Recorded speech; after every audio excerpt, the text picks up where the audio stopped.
अनादि ने भेजी सबसे ज्यादा एंट्री या आशीष कलावा ने मारी बाजी? बाड़मेर की भावना जीतेगी बड़ोदरा के संयम से या फिर महाराष्ट्र की त्रिशा हराएगी राजस्थान की वान्या को? बस अब थोड़ा सा इंतजार। अलीगढ़ मुस्लिम यूनिवर्सिटी के chancellor his holiness doctor Syedna Mufaddal Saifuddin साहब, शिक्षा मंत्री डॉक्टर रमेश पोखरियाल निशंक जी, शिक्षा राज्य मंत्री श्रीमान संजय धोत्रे जी, वाइस चांसलर भाई तारिक मंसूर जी, सभी प्रोफेसर्स, स्टाफ, इस कार्यक्रम में जुड़े एएमयू के हजारों छात्र छात्राएं, एएमयू के लाखों एलुमनाई, अन्य महानुभाव और साथियों, सबसे पहले मैं आप सभी का आभार व्यक्त करना चाहता हूं। आपने एएमयू के शताब्दी समारोह के इस ऐतिहासिक अवसर पर मुझे अपनी खुशियों के साथ जुड़ने का मौका दिया है। मैं तस्वीरों में देख रहा था century gate, social science department, mass communication, तमाम विभागों की बिल्डिंग्स को खूबसूरती से सजाया गया है।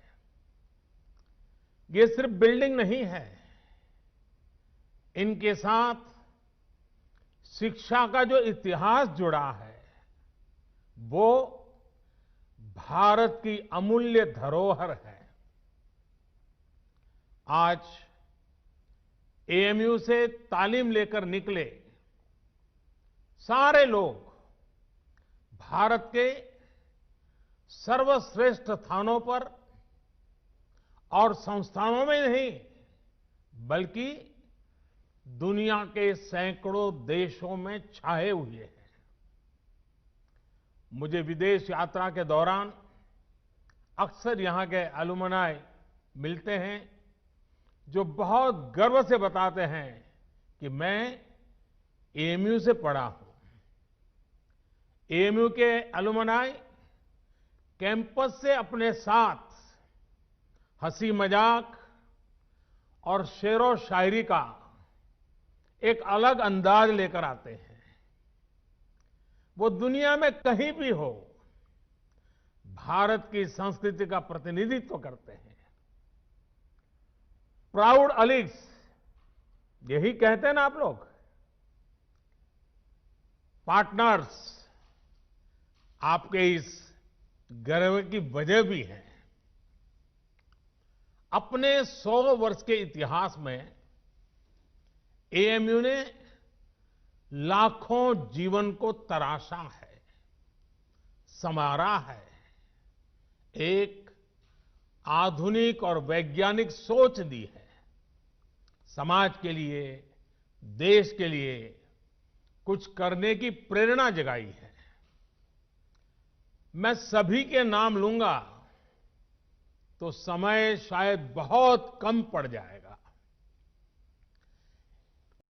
ये पहचान, इस सम्मान का आधार उसके वो मूल्य रहे हैं जिन पर सर सैयद अहमद खान द्वारा इस संस्थान की स्थापना की गई है। ऐसे प्रत्येक छात्र छात्रा और इन 100 वर्षों में एएमयू के माध्यम से देश की सेवा करने वाले प्रत्येक टीचर प्रोफेसर का भी मैं अभिनंदन करता हूं। अभी कोरोना के इस संकट के दौरान भी एएमयू ने जिस तरह समाज की मदद की वो अभूतपूर्व है। हजारों लोगों का मुफ्त टेस्ट करवाना, आइसोलेशन वार्ड बनाना, प्लाज्मा बैंक बनाना और पीएम केयर फंड में एक बड़ी राशि का योगदान देना समाज के प्रति आपके दायित्वों को पूरा करने की गंभीरता को दिखाता है। अभी कुछ दिन पहले ही मुझे चांसलर डॉक्टर सैयदना साहब की चिट्ठी भी मिली है।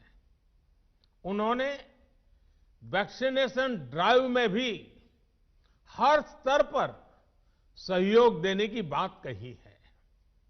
देश को सर्वोपरि रखते हुए ऐसे ही संगठित प्रयासों से आज भारत कोरोना जैसी वैश्विक महामारी का सफलता से मुकाबला कर रहा है।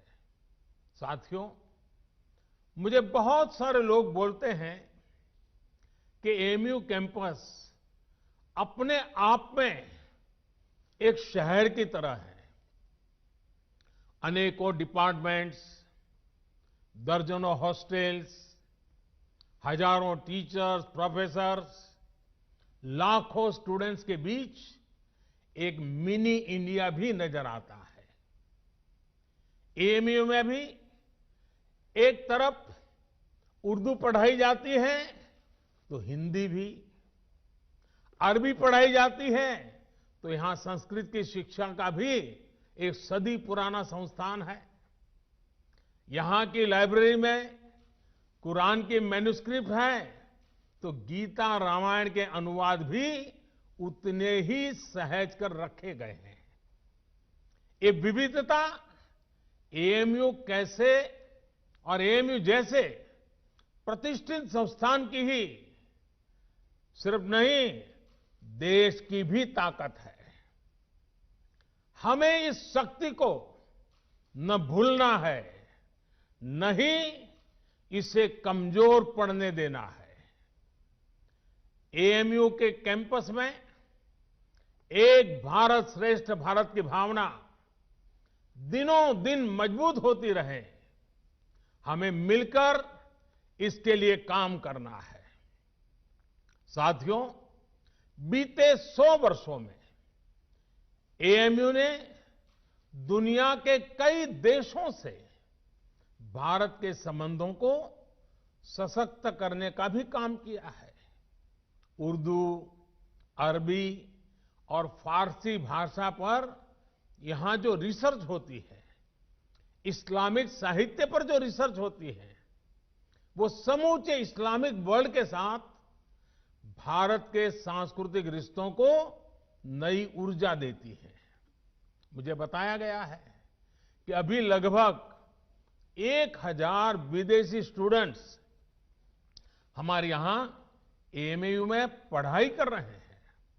ऐसे में एएमयू की ये भी जिम्मेदारी है कि हमारे देश में जो अच्छा है, जो बेहतरीन है, जो देश की ताकत है, वो देखकर, वो सीखकर, उसकी यादें लेकर के ये छात्र अपने अपने देशों में जाएं। क्योंकि एएमयू में जो भी बातें वो सुनेंगे, देखेंगे, उसके आधार पर वो राष्ट्र के तौर पर भारत की आइडेंटिटी से जोड़ेंगे। इसलिए आपके संस्थान पर एक तरह से दोहरी जिम्मेदारी है, अपना रिस्पेक्ट बढ़ाने की और अपनी रिस्पॉन्सिबिलिटी बखूबी निभाने की। आपको एक तरफ अपनी यूनिवर्सिटी की सॉफ्ट पावर को और निखारना है और दूसरी तरफ नेशन बिल्डिंग के अपने दायित्व को निरंतर पूरा करना है। मुझे विश्वास है एएमयू से जुड़ा प्रत्येक व्यक्ति, प्रत्येक छात्र छात्रा अपने कर्तव्यों को ध्यान में रखते हुए ही आगे बढ़ेगा। मैं आपको सर सैयद द्वारा कही गई एक बात, उस बात की आज याद दिलाना चाहता हूं। उन्होंने कहा था, अपने देश की चिंता करने वाले का पहला और सबसे बड़ा कर्तव्य है कि वो सभी लोगों के कल्याण के लिए कार्य करे। भले ही लोगों की जाति, मत या मजहब कुछ भी हो। साथियों, अपनी इस बात को विस्तार देते हुए सर सैयद ने एक उदाहरण भी दिया था। उन्होंने कहा था, जिस प्रकार मानव जीवन और उसके अच्छे स्वास्थ्य के लिए शरीर के हर अंग का स्वस्थ रहना जरूरी है, वैसे ही देश की समृद्धि के लिए भी उसका हर स्तर पर विकास होना आवश्यक है। साथियों, आज देश भी उस मार्ग पर बढ़ रहा है जहां प्रत्येक नागरिक को बिना किसी भेदभाव देश में हो रहे विकास का लाभ मिले। देश आज उस मार्ग पर बढ़ रहा है जहां का प्रत्येक नागरिक संविधान से मिले अपने अधिकारों को लेकर निश्चिंत रहे, अपने भविष्य को लेकर के निश्चिंत रहे। देश आज उस मार्ग पर बढ़ रहा है जहां मजहब की वजह से कोई पीछे न छूटे, सभी को आगे बढ़ने के समान अवसर मिले, सभी अपने सपने पूरे करें। सबका साथ, सबका विकास, सबका विश्वास, यह मंत्र इसका मूल आधार है। देश की नीयत और नीतियों में यही संकल्प झलकता है। आज देश गरीबों के लिए जो योजनाएं बना रहा है, जो बिना किसी मत मजहब के भेद के हर वर्ग तक पहुंच रही हैं, बिना किसी भेदभाव 40 करोड़ से ज्यादा गरीबों के बैंक खाते खुले, बिना किसी भेदभाव 2 करोड़ से ज्यादा गरीबों को पक्के घर दिए गए, बिना किसी भेदभाव 8 करोड़ से ज्यादा महिलाओं को गैस कनेक्शन मिला, बिना किसी भेदभाव कोरोना के इस समय में 80 करोड़ देशवासियों को मुफ्त अन्न सुनिश्चित किया गया, बिना किसी भेदभाव आयुष्मान योजना के तहत 50 करोड़ लोगों को 5 लाख रुपए तक का मुफ्त इलाज संभव हुआ। जो देश का है वो हर देशवासी का है और इसका लाभ हर देशवासी को मिलना ही चाहिए।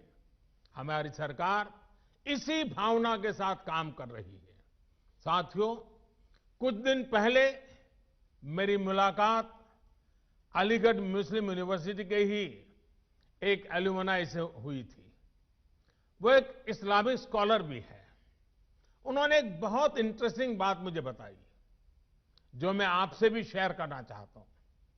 स्वच्छ भारत मिशन के तहत जब देश में 10 करोड़ से ज्यादा शौचालय बने तो इसका लाभ सभी को हुआ। ये शौचालय भी बिना भेदभाव ही बने थे, लेकिन एक उसका एस्पेक्ट ऐसा जिनकी उतनी चर्चा नहीं हुई है और न ही एकेडमिक वर्ल्ड का इस पर उतना ध्यान गया है। मैं चाहता हूं कि अलीगढ़ मुस्लिम यूनिवर्सिटी का भी हर स्टूडेंट इस पर गौर करे। मेरे साथियों, एक समय था जब हमारे देश में मुस्लिम बेटियों का ड्रॉप आउट रेट, शिक्षा में से ड्रॉप आउट रेट 70% से ज्यादा था, 70% से ज्यादा था। मुस्लिम समाज की प्रगति में बेटियों का इस तरह पढ़ाई बीच में छोड़ना हमेशा से बहुत बड़ी बाधा रहा है। लेकिन 70 साल से हमारे यहां स्थिति यही थी कि 70% से ज्यादा मुस्लिम बेटियां अपनी पढ़ाई पूरी नहीं कर पाती थी। इन्हीं स्थितियों में स्वच्छ भारत मिशन शुरू हुआ, गांव-गांव शौचालय बने, सरकार ने स्कूल जाने वाली गर्ल्स स्टूडेंट के लिए मिशन मोड पे अलग शौचालय बनवाए। आज देश के सामने क्या स्थिति है? पहले मुस्लिम बेटियों का जो स्कूल ड्रॉप आउट रेट 70% से ज्यादा था, वो अब घटकर करीब करीब 30% रह गया है। पहले लाखों मुस्लिम बेटियां शौचालय की कमी की वजह से पढ़ाई छोड़ देती थी। अब हालात बदल रहे हैं। मुस्लिम बेटियों का ड्रॉप रेट कम से कम हो, इसके लिए केंद्र सरकार निरंतर प्रयास कर रही है। आपकी अलीगढ़ मुस्लिम यूनिवर्सिटी में भी स्कूल ड्रॉप आउट छात्र छात्राओं के लिए ब्रिज कोर्स चलाया जा रहा है। और अभी मुझे एक और बात बताई गई है जो बहुत अच्छी लगी है। एएमयू में अब फीमेल स्टूडेंट्स की संख्या बढ़कर 35% हो गई है। मैं आप सबको बधाई देना चाहूंगा। मुस्लिम बेटियों की शिक्षा पर, उनके सशक्तिकरण पर सरकार का बहुत ध्यान है। पिछले 6 साल में सरकार द्वारा करीब करीब 1 करोड़ मुस्लिम बेटियों को स्कॉलरशिप दी गई है। साथियों, जेंडर के आधार पर भेदभाव न हो, सबको बराबर अधिकार मिले, देश के विकास का लाभ सबको मिले, ये एएमयू की स्थापना की प्राथमिकताओं में था। आज भी एएमयू के पास ये गौरव है कि इसकी फाउंडर चांसलर की जिम्मेदारी बेगम सुल्तान ने संभाली थी। 100 साल पहले की परिस्थितियों में ये किया जाना कितना बड़ा काम था, इसका अंदाज लगाया जा सकता है। आधुनिक मुस्लिम समाज के निर्माण का जो प्रयास उस समय शुरू हुआ था, 3 तलाक जैसी कुप्रथा का अंत करके देश ने आज उसे आगे बढ़ाया है। साथियों, पहले ये कहा जाता था कि अगर एक महिला शिक्षित होती है तो पूरा परिवार शिक्षित हो जाता है। ये बात सही है, लेकिन परिवार की शिक्षा के आगे भी इसके गहरे मायने हैं। महिलाओं को शिक्षित इसलिए होना है ताकि वो अपने अधिकारों का सही इस्तेमाल कर सके, अपना भविष्य खुद तय कर सके। एजुकेशन अपने साथ लेकर के आती है एम्प्लॉयमेंट और एंटरप्रेन्योरशिप। एम्प्लॉयमेंट और एंटरप्रेन्योरशिप अपने साथ लेकर आते हैं इकोनॉमिक इंडिपेंडेंस। इकोनॉमिक इंडिपेंडेंस में होता है एम्पावरमेंट। एक एम्पावर्ड वुमेन का हर स्तर पर, हर फैसले में उतना ही बराबर का योगदान होता है जितना किसी और का। फिर चाहे बात परिवार को डायरेक्शन देने की हो या फिर देश को डायरेक्शन देने की। आज जब मैं आपसे बात कर रहा हूं तो देश की अन्य शिक्षा संस्थाओं से भी कहूंगा कि ज्यादा से ज्यादा बेटियों को शिक्षा में जोड़े और उन्हें सिर्फ एजुकेशन ही नहीं बल्कि हायर एजुकेशन तक लेकर के जाएं। साथियों, एएमयू ने हायर एजुकेशन में अपने कंटेम्पररी करिकुलम में उससे बहुतों को आकर्षित किया है। आपकी यूनिवर्सिटी में इंटर डिसिप्लिनरी विषय पहले से पढ़ाए जाते हैं। अगर कोई छात्र साइंस में अच्छा है और उसे हिस्ट्री भी अच्छी लगती है तो ऐसी मजबूरी क्यों हो कि वो किसी एक को ही चुन सके। यही भावना नई राष्ट्रीय शिक्षा नीति में है, न्यू एजुकेशन पॉलिसी में है। इसमें 21वीं सदी में भारत के स्टूडेंट्स की जरूरतों, उसके इंटरेस्ट को सबसे ज्यादा ध्यान में रखा गया है। हमारे देश का युवा नेशन फर्स्ट के आह्वान के साथ देश को आगे बढ़ाने के लिए प्रतिबद्ध है। वो नए नए स्टार्टअप्स के जरिए देश की चुनौतियों का समाधान निकाल रहा है। रेशनल थिंकिंग और साइंटिफिक आउटलुक उनकी पहली प्रायोरिटी है। राष्ट्रीय शिक्षा नीति में भारत के युवाओं की इसी एस्पिरेशंस को प्राथमिकता दी गई है। हमारी कोशिश ये भी है कि भारत का एजुकेशन इकोसिस्टम दुनिया के आधुनिक शिक्षा व्यवस्थाओं में से एक बने। नई नेशनल एजुकेशन पॉलिसी में जो मल्टीपल एंट्री है, एग्जिट पॉइंट की व्यवस्था है, उससे स्टूडेंट्स को अपनी शिक्षा के बारे में फैसले लेने में आसानी हो गई। हर एग्जिट ऑप्शन के बाद उन्हें एप्रोप्रिएट सर्टिफिकेट भी दिया जाएगा। ये स्टूडेंट्स को पूरे कोर्स की फीस की चिंता किए बिना अपना फैसला लेने की आजादी होगी। साथियों, सरकार हायर एजुकेशन में नंबर ऑफ एनरोलमेंट्स बढ़ाने और सीटें बढ़ाने के लिए भी लगातार काम कर रही है। वर्ष 2014 में हमारे देश में 16 आईआईटीज थी, 16। आज 23 आईआईटीज हैं, 23। वर्ष 2014 में हमारे देश में 9 ट्रिपल आईटीज थी, 9 ट्रिपल आईटीज थी। आज 25 ट्रिपल आईटीज हैं।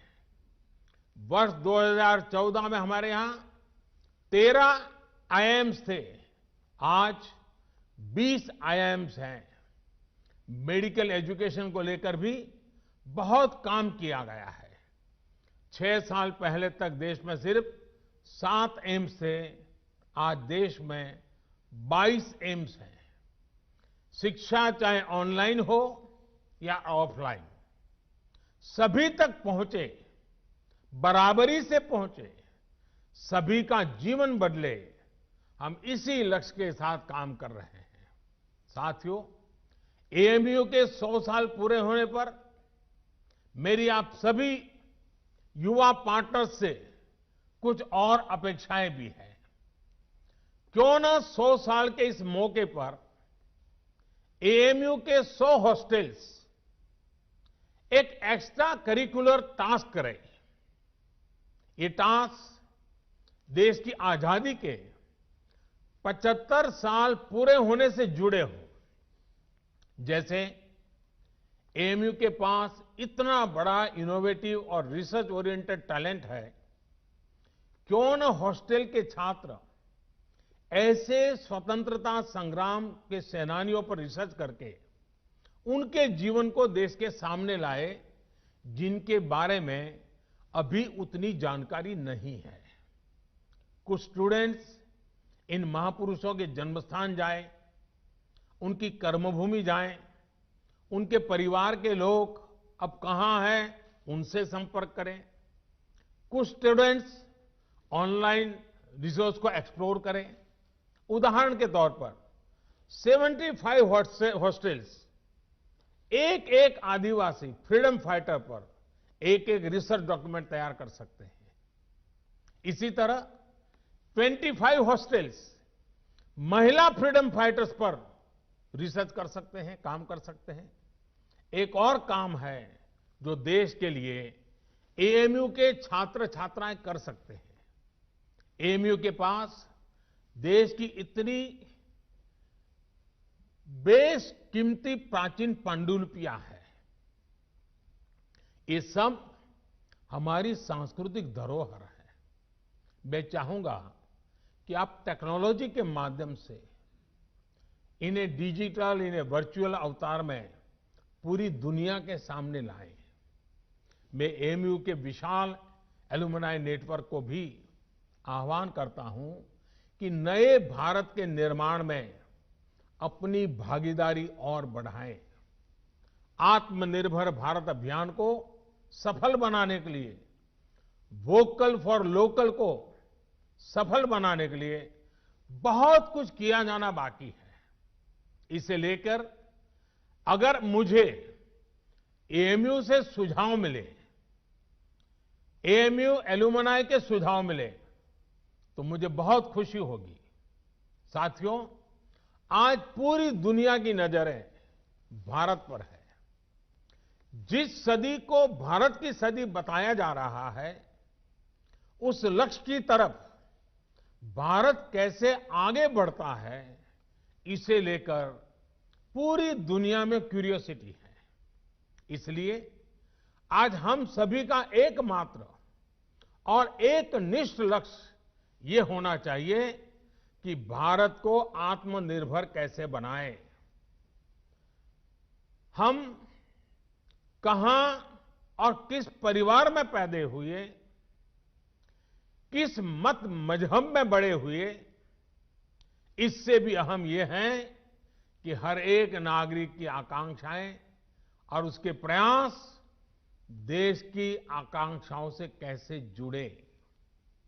जब इसको लेकर एक मजबूत नींव पड़ेगी तो लक्ष्य तक पहुंचना और आसान हो जाएगा।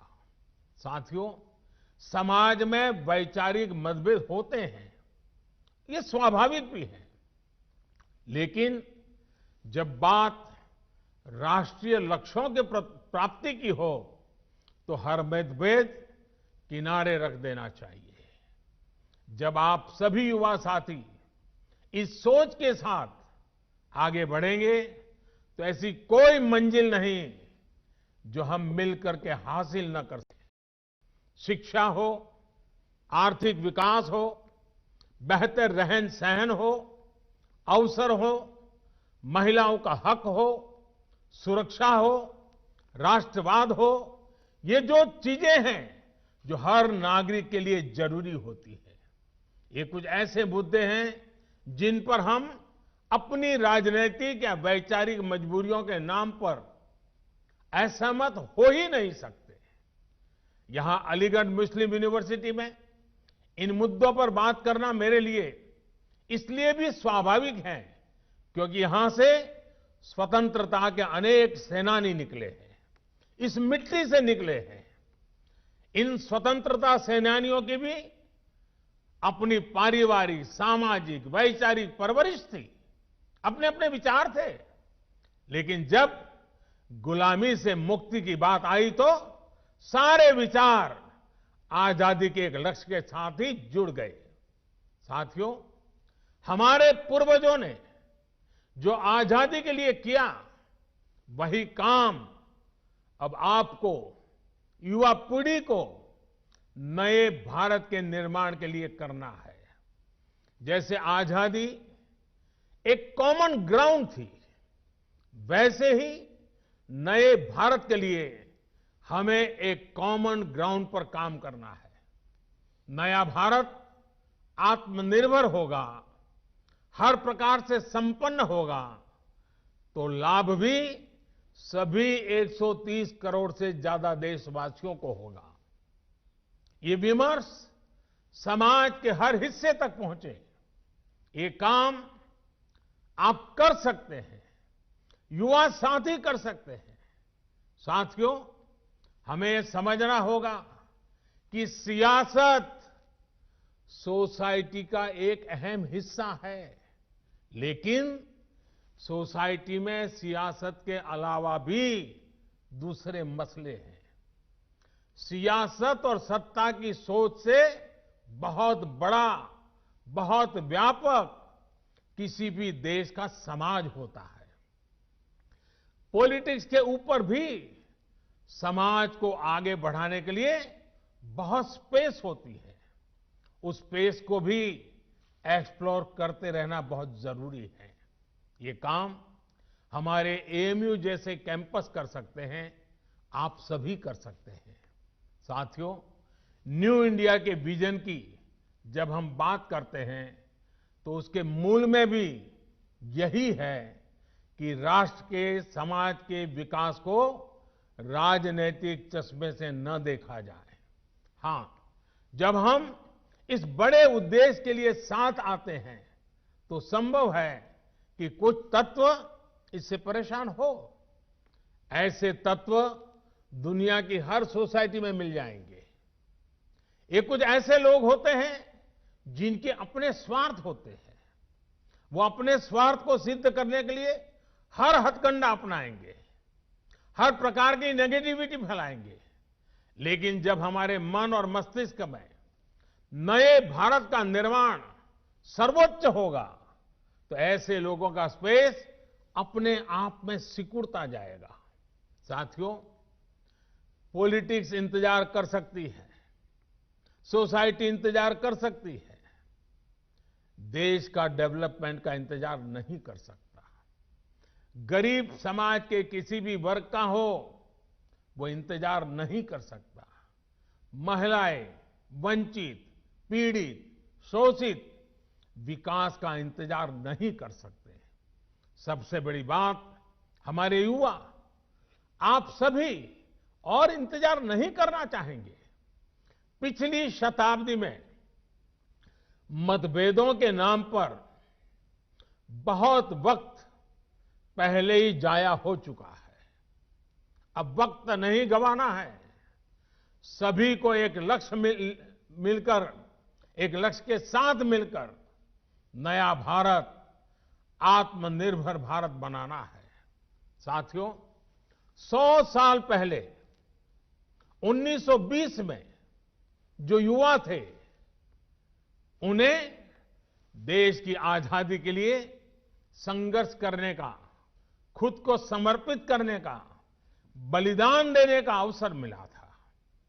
उस पीढ़ी के तप और त्याग से देश को 1947 में आजादी मिली थी। आपके पास, आज की पीढ़ी के पास आत्मनिर्भर भारत, नए भारत के लक्ष्य को पूरा करने के लिए बहुत कुछ करने का अवसर है। वो समय था 1920 का, ये समय है 2020 का। 1920 के 27 साल के बाद देश आजाद हुआ था। 2020 के 27 साल बाद, जो कि अगले 27 साल 2020 से 2047 आपके जीवन के बहुत महत्वपूर्ण साल है। वर्ष 2047 में जब भारत अपनी आजादी के 100 वर्ष पूरा करेगा, आप उस ऐतिहासिक समय के भी साक्षी बनेंगे। इतना ही नहीं, इन 27 साल में आधुनिक भारत बनाने के आप हिस्सेदार होंगे। आपको हर पल देश के लिए सोचना है, अपने हर फैसले में देश हित सोचना है। आपका हर निर्णय देश हित को आधार बनाते हुए ही होना चाहिए। मुझे विश्वास है, हम सब साथ मिलकर आत्मनिर्भर भारत के सपनों को पूरा करेंगे। हम सब मिलकर देश को विकास की नई ऊंचाइयों पर पहुंचाएंगे। आप सभी को एएमयू के 100 वर्ष होने पर फिर से एक बार बहुत बहुत बधाई देता हूं। और इन 100 साल में जिन जिन महापुरुषों ने इस संस्थान की गरिमा को नई ऊंचाई पर ले जाने के लिए निरंतर प्रयास किया है, आज उनका भी पुण्य स्मरण करता हूं, उन सबका भी आदर करता हूं। और फिर एक बार आज के इस पवित्र अवसर से भविष्य के लिए अनेक अनेक शुभकामनाएं देता हूं। विश्व भर में फैले हुए अलुमनाई को भी मैं उत्तम स्वास्थ्य के लिए एक शुभकामना करता हूं, उनके उत्तम भविष्य के लिए भी शुभकामनाएं करता हूं। और एएमयू के भी उत्तम भविष्य के लिए अनेक अनेक शुभकामनाओं के साथ मैं आपको विश्वास दिलाता हूं कि ये सरकार आपकी प्रगति के लिए, आपके सपनों को साकार करने के लिए हम भी कभी पीछे नहीं रहेंगे। इसी एक विश्वास के साथ आपका बहुत बहुत धन्यवाद। बहुत बहुत धन्यवाद।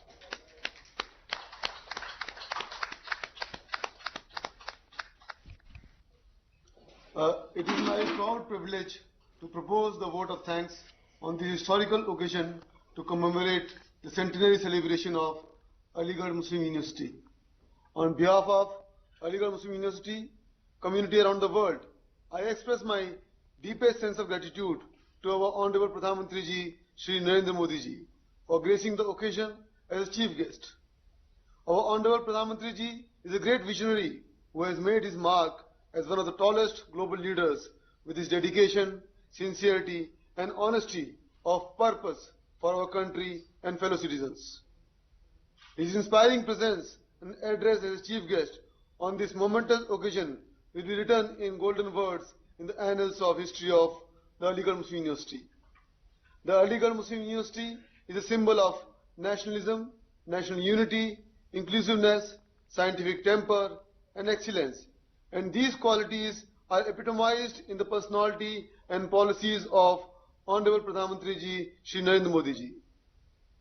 I convey my deep sense of indebtedness to our guest of honor and Honorable Shiksha Mantri Ji, Shri Ramesh Pokhriyal Nishank Ji, for his esteemed presence on this historical